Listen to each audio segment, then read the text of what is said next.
ang mga pinasahi nga bersikulo para kanatong tanan.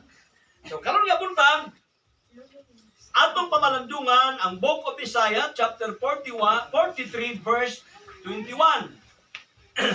Ang pulong dinhi nagaingon ang pulong sa Dios diri sa Isaiah kapitulo 43 bersikulo 21.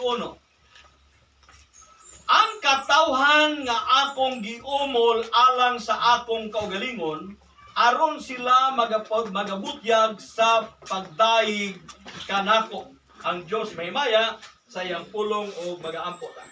Amahan niya langit nun, salamat o Diyos, karong orasa, na kami makapamalandong sa imo mga pulong. Ang ako mga pag-ampo, Diyos, nga ikaw magapanalangin ka namo. Panalangin ni amaminaw sa imong mensahe. O dili mo kami pasagdan karon nga oras. Intugyan ko kanimo ang among kinabuhi ug ang among mga panahon, ang among gininhawa karon nga buntag, i-control nimo ang among hunahuna, ang akong pag-ampo nga imo ning i-controller. Sa ngalan ni Jesus. Amen.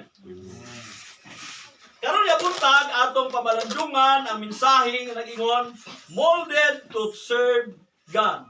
Giumol aron nga mag-alagad sa Ginoo. Hello. Amen? Niya ba ta nag-alagad sa Dios? Amen. Ang Biblia nagahisgot karong buntag, may tungod niining pulong pag-umol. Kanang pulong pag-umol, iya nang gihulma. Gimold na sa Ginoo, iya nang gihulma. Dunay katuyuan ang Dios, may tuon niini.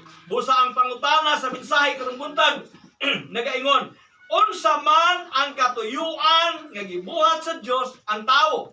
Ingon niya, what is the purpose in creating people? Na kung ato may baluan, nga karon nga buntag, dunay katuyuan nga nia ako karong buntag.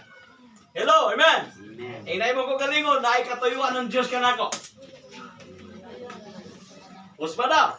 Naay katuyuan ng Diyos kanako. Praise God. Dunay katuyuan ang Diyos kanako. Nganong ako buhi karong buntag? Nganong naga-exist ko karong buntag? Nganong nagalihok ko karon?